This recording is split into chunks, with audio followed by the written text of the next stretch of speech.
আমরা যেহেতু নির্বাচন করেছি সংগঠনে দলে আমরা বলেছি আমাদেরকে সমস্ত বহিষ্কারাদেশ প্রত্যাহার করে নিলে আমরা যেহেতু দলের লোক আমরা দলে থেকেই কাজ করতে চাই।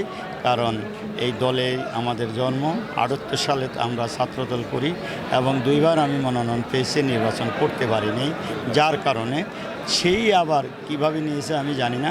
এই জন্য আমি দলের বিরুদ্ধে নির্বাচন করি নাই, আমি একজন ব্যক্তির বিরুদ্ধে নির্বাচন করেছি, সেটা জনগণ ভোটের মাধ্যমে প্রমাণ করে দিয়েছে। তো আমাকে নির্বাচিত করেছে, জনগণের ভোটে আমি নির্বাচিত হয়েছি। তবে অধিকাংশ বিএনপির নেতাকর্মী আমার সাথে ছিল। আমি যেটা প্রাথমিক প্রথম সমস্যা যেটা ওটা আমাদের রাস্তাঘাট অনেক বেহাল দশা, সেটা উন্নয়ন করব, মাদক দূর করার চেষ্টা করব এবং কোনো সন্ত্রাস চাঁদাবাজি দূর করার চেষ্টা করব।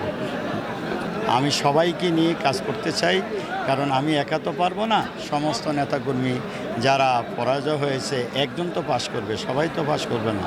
আমি সব দলের নেতাকর্মীকে নিয়েই কাজ করতে চাই, তাহলে কাজের গতি ভালো হবে, কোনো বিরোধিতা থাকবে না।